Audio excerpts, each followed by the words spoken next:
Dios tiene una forma misteriosa de elegir a sus mensajeros. No escoge a los poderosos, a los influyentes o a los religiosos de renombre. En cambio, levanta a los improbables para cumplir lo imposible. Tal fue el caso de Amós, un simple pastor de ovejas y cultivador de sicómoro, quien fue enviado a confrontar la corrupción de una nación que creía estar bendecida por su prosperidad. Amós no era un sacerdote, ni un noble, ni un escriba. No provenía de una familia influyente, ni poseía una educación distinguida. Su vida estaba marcada por la sencillez del campo, por la dureza del trabajo diario y por la responsabilidad de cuidar a los rebaños. Sin embargo, Dios no busca títulos ni linajes, sino corazones dispuestos. A lo largo de la historia, Dios ha elegido a los menos esperados para grandes misiones.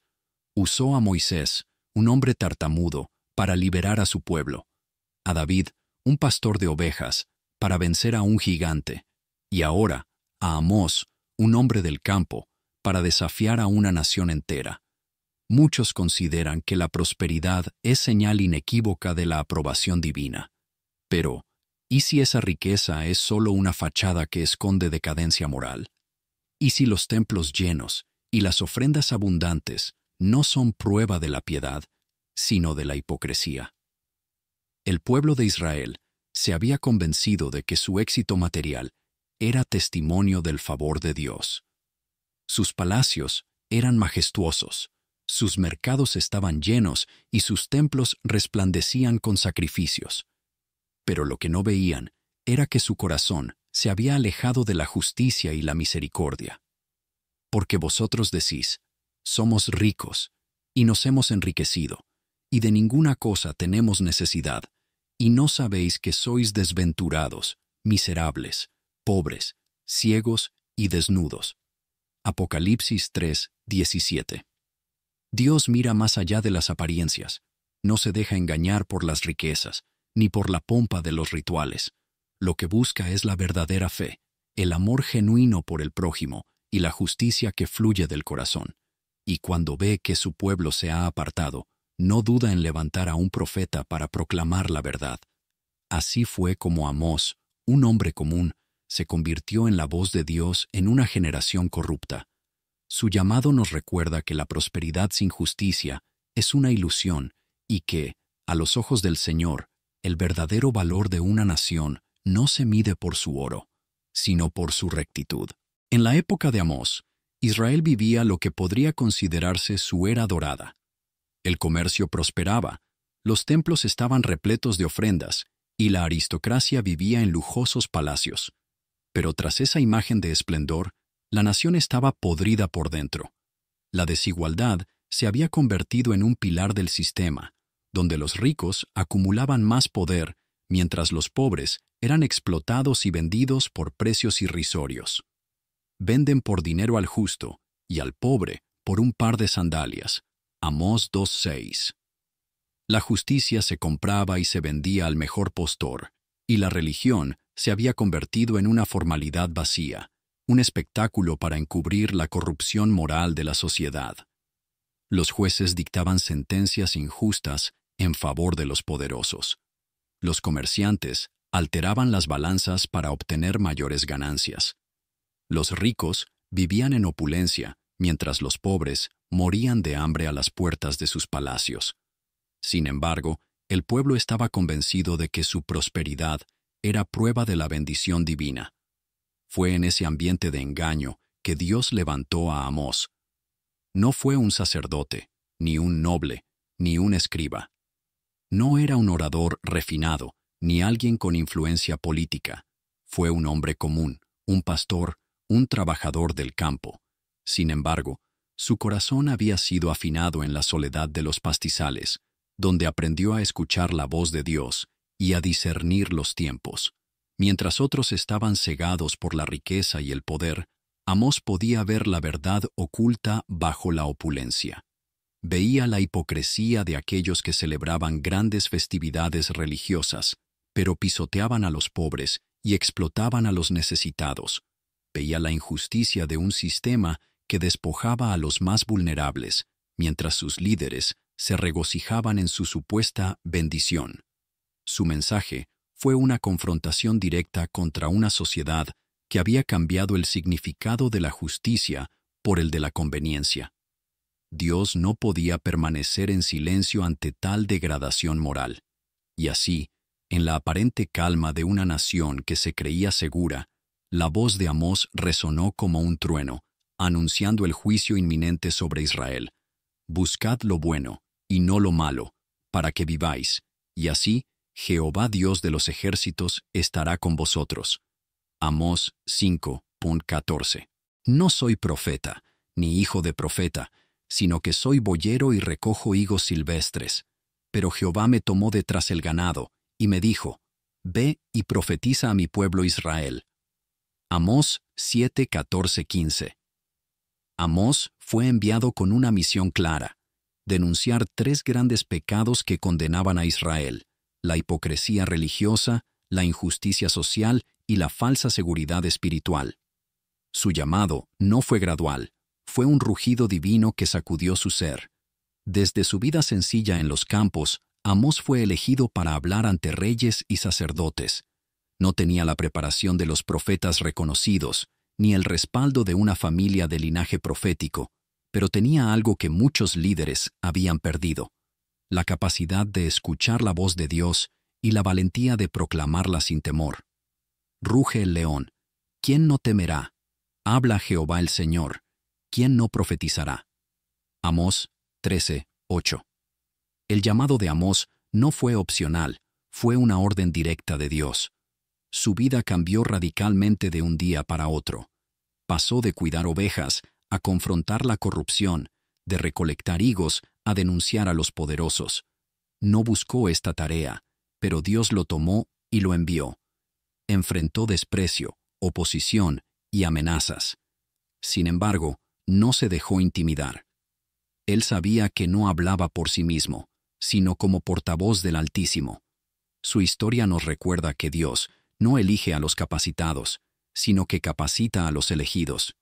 Cuando Él llama, también equipa. Y el que se atreve a responder, nunca estará solo.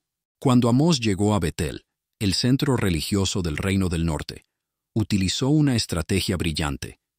En lugar de comenzar denunciando a Israel, primero proclamó el juicio contra las naciones vecinas: Damasco, Gaza, Tiro, Edom, Amón y Moab. Su audiencia escuchaba con aprobación, sintiendo la superioridad moral de su propio pueblo. Pero cuando Amós giró el espejo y pronunció: Por 3 transgresiones de Israel, y por 4, no revocaré su castigo. Amós 2:6. El ambiente cambió.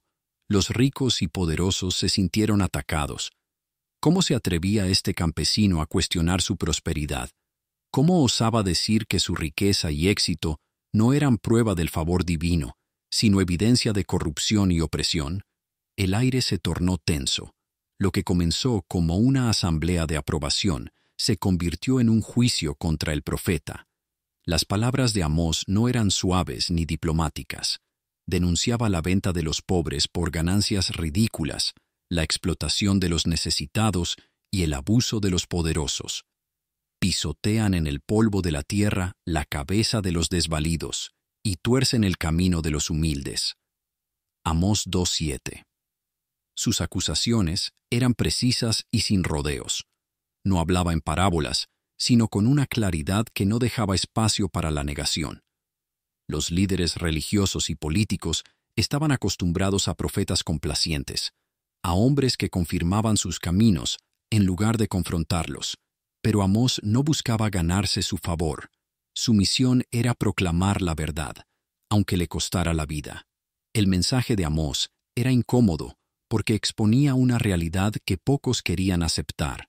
Israel confiaba en sus rituales, sus sacrificios y su aparente prosperidad, pero Dios no se dejaba engañar. Aborrecí, abominé vuestras solemnidades, pero corra el juicio como las aguas, y la justicia como impetuoso arroyo. Amós 5, 21-24. El profeta sabía que su mensaje le traería oposición, pero no podía callar. Dios le había hablado, y cuando el león ruge, ¿quién no temerá? Cuando el Señor ordena, ¿quién podrá desobedecer? El sumo sacerdote Amasías, sintiéndose amenazado, intentó silenciarlo. Vidente, vete, huye a tierra de Judá, y allá come tu pan, y allá profetiza. Pero en Betel no profetices más. Amós 7, 12-13. Betel no era solo un lugar de culto, era el centro del poder religioso del reino del norte. Era allí donde los sacerdotes y la aristocracia dirigían las festividades y controlaban la narrativa espiritual del pueblo. Amasías, como sumo sacerdote, no podía permitir que un hombre sin título ni linaje profético desafiara la estabilidad del sistema. La denuncia de Amós no solo exponía la hipocresía religiosa, sino que representaba una amenaza directa para los intereses de la élite. Las palabras de Amasías eran más que una advertencia, eran un intento de intimidación. Quería desterrar a Amós de su territorio, reducirlo al silencio y evitar que su mensaje siguiera incomodando a los poderosos. Pero Amós no se dejó amedrentar. Amós no retrocedió. Su valentía no provenía de su propia fuerza, sino de la certeza de que era Dios quien lo enviaba. No hablaba para agradar a los hombres, sino para obedecer a su Señor. ¿Porque busco ahora el favor de los hombres, o el de Dios? ¿O trato de agradar a los hombres? Pues si todavía agradara a los hombres, no sería siervo de Cristo. Gálatas 1:10. Su respuesta fue firme y clara. No profetizaba por ambición personal ni por deseo de reconocimiento. Él no era un profeta profesional, ni un sacerdote pagado por el rey. Dios lo había tomado de entre los campos y le había dado un mensaje que no podía ignorar. No soy profeta, ni hijo de profeta, sino que soy boyero y recojo higos silvestres. Pero Jehová me tomó de tras el ganado y me dijo, ve y profetiza a mi pueblo Israel. Amós 7, 14, 15. El mensaje de Amós no era negociable. No iba a ser censurado por la élite, ni a cambiar su discurso para hacerlo más aceptable. Él entendía que hablar la verdad tenía un precio. Ser un profeta no significaba simplemente proclamar mensajes de esperanza y bendición. A veces, significaba enfrentar la persecución, el rechazo y el destierro. En la historia de la fe, muchos hombres y mujeres han tenido que decidir entre la verdad y la comodidad. Amós eligió la verdad. Su mensaje nos desafía aún hoy. ¿Estaremos dispuestos a alzar la voz contra la injusticia, aunque eso signifique perder privilegios o enfrentar oposición? Dios sigue buscando voces valientes, personas dispuestas a proclamar su verdad sin temor a las consecuencias. Como Amós, cada creyente enfrenta una elección: agradar a los hombres o servir fielmente a Dios. Dios rechazaba la adoración de Israel porque estaba vacía de justicia. Aborrecí, abominé vuestras solemnidades, y no me complaceré en vuestras asambleas. Pero corra el juicio como las aguas, y la justicia como impetuoso arroyo. Amós 5, 21, 24. Los israelitas creían que sus rituales y sacrificios eran suficientes para mantener la aprobación de Dios. Celebraban fiestas solemnes, ofrecían holocaustos y presentaban ofrendas con gran ostentación. Sin embargo, sus corazones estaban lejos del verdadero propósito de la adoración. En lugar de buscar la justicia y la misericordia, utilizaban la religión como un velo para encubrir su corrupción. Los líderes religiosos proclamaban bendiciones mientras ignoraban la opresión de los pobres. Los comerciantes ofrecían diezmos en el templo mientras engañaban con balanzas adulteradas en sus negocios. Los jueces participaban en ceremonias sagradas mientras vendían la justicia al mejor postor. Dios veía más allá de las apariencias y rechazaba completamente este tipo de adoración vacía. Jesús mismo, siglos después, confrontó esta misma hipocresía en los fariseos. Este pueblo de labios me honra, mas su corazón está lejos de mí. Mateo 15, 8. La verdadera adoración no consiste en rituales sin transformación, sino en un cambio genuino de corazón que se manifiesta en justicia y amor al prójimo. Hoy, este mensaje resuena más que nunca. Las iglesias pueden estar llenas, pero ¿hay justicia en las calles? Las ofrendas pueden ser generosas, pero ¿se usa ese dinero para ayudar a los necesitados? Las predicaciones pueden ser elocuentes, pero transforman corazones. Dios no se impresiona con la apariencia externa de la piedad. Él busca una fe viva, activa y comprometida con la justicia. Un cristianismo sin compasión, sin servicio y sin amor por los más vulnerables es una fe muerta. Santiago lo expresó con claridad. La religión pura y sin mácula delante de Dios, el Padre, es esta: visitar a los huérfanos y a las viudas en sus tribulaciones y guardarse sin mancha del mundo. Santiago 1:27. La verdadera espiritualidad no se mide por la cantidad de ceremonias, sino por la forma en que se vive la justicia de Dios en la vida diaria. La advertencia de Amós sigue vigente hoy. ¿Estamos practicando una fe auténtica o nos hemos conformado con una religiosidad vacía? Dios sigue buscando adoradores en espíritu y en verdad, personas que no solo levanten sus manos en el templo, sino que extiendan sus manos para ayudar a los necesitados. La pregunta es, ¿seremos parte del problema o parte de la solución? El mensaje de Amós no es solo una advertencia para el pasado, es un eco que llega hasta nuestro tiempo. En un mundo donde la corrupción es normalizada, donde el evangelio se ha convertido en un negocio y donde la riqueza es confundida con bendición, la pregunta sigue en pie. ¿Hemos cambiado realmente o seguimos cometiendo los mismos errores? Jesús mismo reafirmó el mensaje de Amós cuando dijo: «Ay de vosotros, escribas y fariseos, hipócritas, porque diezmáis la menta y el eneldo y el comino, y dejáis lo más importante de la ley, la justicia, la misericordia y la fe». Mateo 23:23. El llamado está sobre nosotros. Dios sigue buscando voces valientes, dispuestas a denunciar la injusticia, sin temor a la persecución. Hoy, tú puedes ser un Amós en tu tiempo. ¿Te atreves? Si este mensaje tocó tu corazón, compártelo y sé parte de la voz que proclama justicia. Suscríbete al canal y sigue este viaje de revelación y verdad. En el próximo video, exploraremos el precio del silencio cuando la iglesia calla ante la injusticia. No te lo pierdas.